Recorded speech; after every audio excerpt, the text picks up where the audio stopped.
তবে এই deep clean এই বিষয়টা কিন্তু ভীষণ থেরাপিউটিক। প্রথম কথা হলো, দুজনে মিলে যে কোনো কাজ করার মধ্যেই খুব আনন্দ রয়েছে। আমি মনে করি তাতে দুজনের মধ্যেই বেশ খানিকটা বন্ডিং বাড়ে। আরেকটা বিষয় হয়, যেটা বলছিলাম, এই যে 12:30 থেকে 4:30 টানা আমরা কাজ করলাম, তারপরে যে পরিষ্কার বাড়িটা যখন বসে কফিটা খাবো, তখন অদ্ভুত একটা শান্তি কাজ করে।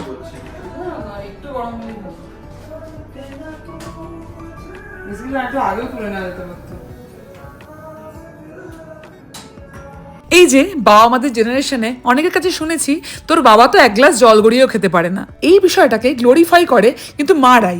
এই গল্পগুলো বিশেষত এই মা কাকিমাদের কাছ থেকেই আমরা শুনে থাকি, কিন্তু এই ঘটনাটার মধ্যে কি বীরত্ব আছে আমি আজও বুঝি না। তবে আমাদের জেনারেশন একেবারেই উল্টো। কিন্তু ভালো করে খেয়াল করে দেখবেন, এই বাইরে পড়াশোনা করতে যাওয়া বা বাইরে চাকরি করতে যাওয়া এই ট্রেন্ডটা যবে থেকে বাঙালিদের মধ্যে এসছে, তবে থেকে ছেলেরাও অনেক বেশি স্বাবলম্বী হয়েছে। এই দেখুন না, শুধু আমরাই কেন, আমার বেশ কিছু বন্ধু বান্ধব রয়েছে, তাদের কাছে এটা কিছু নতুন ব্যাপার নয়। বাড়ি যখন দুজনের, ফলে দুজনকেই তো মেনটেন করতে হবে সেটা।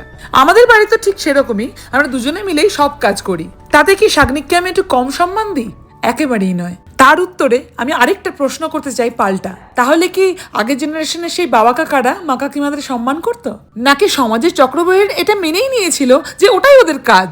যদিও বিষয়টা আগের জেনারেশন দিয়ে বললাম, তবে এই জেনারেশনেরও বেশ কিছু লোকজনকে আমি জানি ঠিক এমনটাই হয় এখনো। তবে কি আপনি বলবেন আমি খুব লাকি বা আমি প্রিভিলেজড? একদমই নয়। যে সম্পর্ক আমাদের শুরু হয়েছিল বন্ধুত্ব দিয়ে, তারপরে প্রেম, তারপরে বিয়ে এবং তারপরে সংসার, সেই সম্পর্কে দুজনের প্রতি সমান রেসপেক্ট থাকা উচিত। আজকে ছুটির দিন বলে শাগনিকের ইচ্ছে হয়েছে ডিনারটা নিজে করবে। আমার বেশ ভালোই হলো। তবে গোছানোর কাজ যেটুকু বাকি ছিল সেটুকু আমি সেরে ফেললাম এই সময়ের মধ্যেই। কালকেও সারাদিনটা ছুটি, ফলে আজকে রাত জেগে সিরিজ দেখলে খুব একটা অসুবিধা হবে না। যাই হোক, ভিডিওটা কেমন লাগলো অবশ্যই জানিও কমেন্টে। দেখা হচ্ছে পরের ব্লগে। আজকের মতো বাই।